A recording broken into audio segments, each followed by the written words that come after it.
Okay, this is part 2 of solving one-step equations. So we've done some examples of solving an equation just to get x, reducing each of these expressions, showing what we would do to each one of those to get 1x.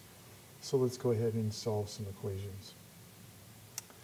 Here x minus 8 is equal to negative 11. I'm going to look at the side with the x, and I'm going to see that I would want to add 8 to that.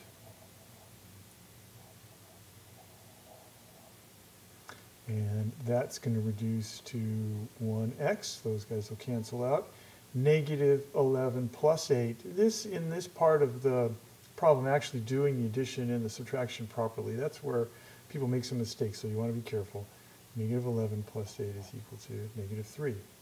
I can do the check. Negative 3 minus 8 is equal to negative 11. I look at this first. Negative 3 minus 8, that's negative 11. Yes, that is right. Good.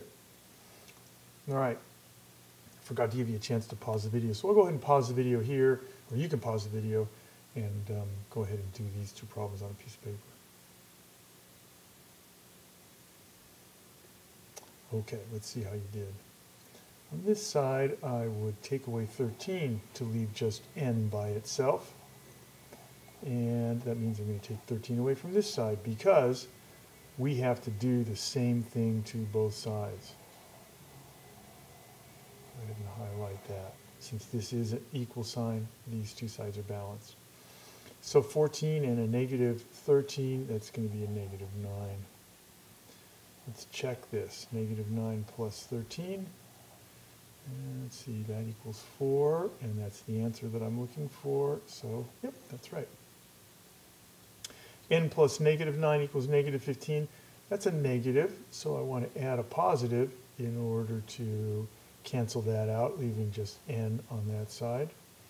If I add 9 to negative 15, that is going to be negative 6, I believe. Let's check. Negative 6 plus negative 9. Yeah, that equals negative 15. I'm supposed to get negative 15. Let's check that all right. Okay, let's go to the next set of problems. Here we have some multiplication and division. 5n is equal to 2. Well, in this case, there are a couple of ways that I could write it. One, I could write divide by 5 underneath there and divide by 5 underneath there. If you want a consistent rule that'll work all the time, then you want to use the multiply by rule, because when we come down to a problem like this, we're going to want to multiply by 1/7 here instead of trying to divide by 7. It might be sort of awkward. So I'm going to go ahead and use that. I'm going to write 5n, multiply that by, what will I multiply this by to make it equal 1? Now might be a good time for you to go ahead and pause the video. You can work on this problem. You can go ahead and try the others as well, and then come back. Or I'll try to put a little pause in between as I go from problem to problem. You might do them just one at a time. All right, for this problem, what we're going to want to do is going to be, I want to multiply by 1. Let me just go ahead and fix that. Let's see.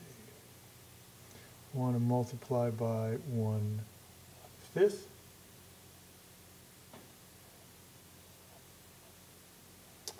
And so that's, wow, that's weird, sorry. Try it one more time. I'm way over here on the side. 1/5, there you go. And then I'm going to go 1/5 times 2. 5 times 1/5 is 1, so it gives me n, and this is 2/5. Just for the sake of time, I'm not going to write out, I'm not going to do all the checks as we go through here, but I'll be just showing you how it is we're going to solve this, and I'll go back and maybe at the end check a couple of them. This one, n over 3, what would I do to this side to make that be just n? I would multiply that by 3. And I'm going to multiply 3 times 6. And that's going to give me n equals 18. 1/5 x. What would I do there?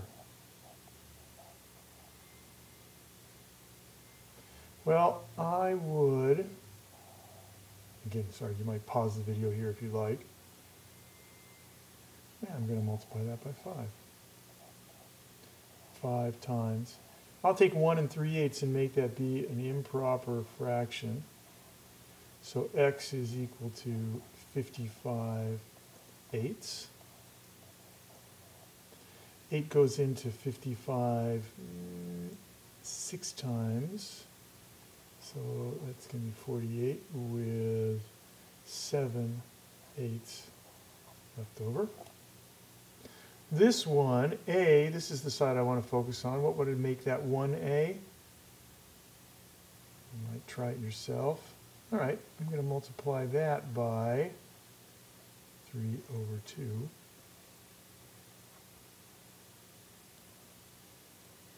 So then I'm going to do 11 times, let's, for consistency's sake, let's go ahead and put that on the other side. Multiplication, it doesn't really matter, but. So then 11 times 3 is going to be 33/2 is equal to A. 2 goes into 33 16.5 times. For this one, take a look at that and decide what you would do. Having it copied down on a piece of paper is going to make it a little bit less cluttered for you. Well, 7, I'm going to want to multiply that by 1/7. I'm looking for what's going to cross cancel here. That means that this is going to be times 1/7. I'm going to need to make that an improper fraction, so that's 5/3. And I'll multiply that by 1/7. This becomes 1y, that's my goal, always. And this just is 5/21. And then finally here for this problem, x/9, what would you do? Yep, I'm going to do x/9 times 9 is equal to 9 times 3/7. Those cross cancel, I get x, and this is going to be 27/7, which is equal to 3 6/7. So how would you use the check with a problem like this, for instance? Well, you have to be a little bit careful. 3 6/7, I need to plug that into this and see if it equals, I need to plug that in here and see if that answer equals 3/7. Let's go ahead and draw a line here so we can separate this out. Well, this is really another way of saying x divided by 9. So what I'm really saying is 3 6/7 divided by 9 equal to 3/7. Well, this is 21 plus 6 is 27. 27/7. Divided by 9 means times 1/9. I notice that I can cross cancel. 9 goes into 9 once, and 9 goes into 27 3 times, and the answer is 3/7. Check. A problem like this one up here is going to be easier to check. I take 18 and I put it into that equation, and I would have 18, I'll write it over here, 18/3 equals 6. 18 divided by 3 is 6. Yep, that works. Okay, I hope that's helpful.